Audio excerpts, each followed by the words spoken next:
All right, we're here with Professor Barry Wellman, who is giving a talk for us at the Quello Center today. Thank you so much for coming. Oh, it's been my pleasure. It's a nice 5-hour drive from free North America called Toronto to Michigan, a famous state, always. Every time I see the sign saying pure Michigan, I wonder about what it means. And I saw a lot of green grass and crops growing, so I was really happy to see that. Yes, Yeah. and we're very happy to have you. Could you give us a short overview over the talk that you're going to give today?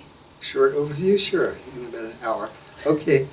I've been really interested in the turn from groups to social networks and how people live less bounded, less constrained lives.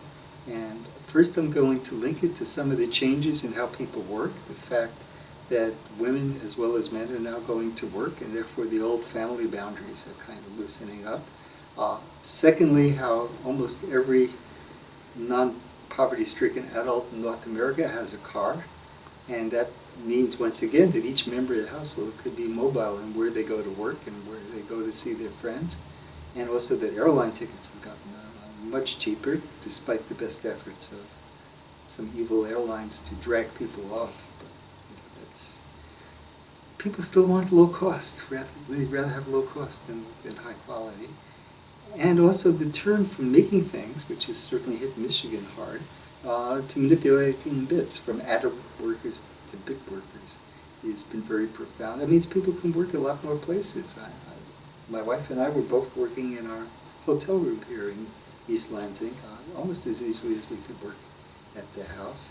So all of these things are increasing networks, and plus a lot more inter-ethnic, inter-religious, and interracial dating and marriage and partnerships going on.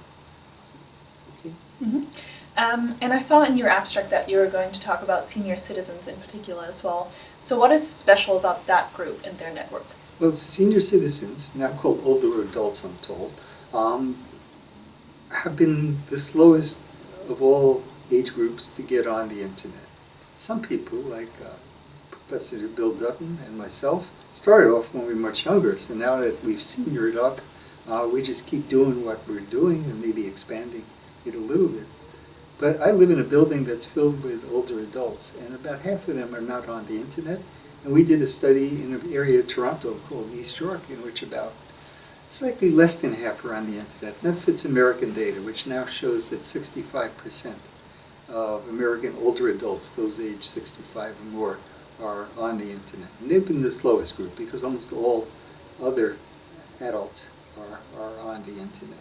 So we're concerned and interested in what they're doing, how they're getting help, and what's going on. And this is the fourth study I've done in this area of Toronto called East New York since 1967. We don't follow the same people because most of them have gotten older and died or moved away, but we keep going back to that area and watching the changes. It's just a kind of convenient area to look at. There are 100,000 people in the area. And what are the key findings in terms of the changes of networks? We're still doing the study, but what we are finding is a number of people on the internet really use it for companionship. They don't use it for a lot of the instrumental things that all younger adults do. They don't shop much. They don't do much. Let's see, I can point to the words. They don't do much buying online. They're really talking to each other. And the other thing they do is get help on how to use the internet. So that's actually become a very important part of the services they do, is how do you do this? How do you do that online? Professor Wellman? Yes. What's that? Yes. What's this?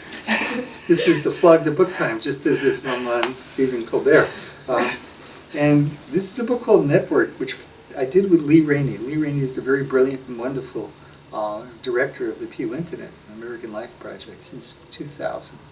And Lee and I decided, well, he actually came to me and said, can I use your ideas for a book? I said, no, let's do a book together. And we drove around this area of East York that I told you about because he wanted to see it. And it was kind of wonderful. And we worked really well together, except I'm an academic, so I'm a lot slower in my writing than he was. And we each did chunks of chapters, and then we swapped them and edited them, so it's very much of a joint book. It's about the turn from people living in bounded groups to networks and how the internet and mobile phones really, really intersects with that. Hold the book. Go and buy it. Go and buy it. Very cheap, $17 US on Amazon. Kindle if you like it on tablets, even 13.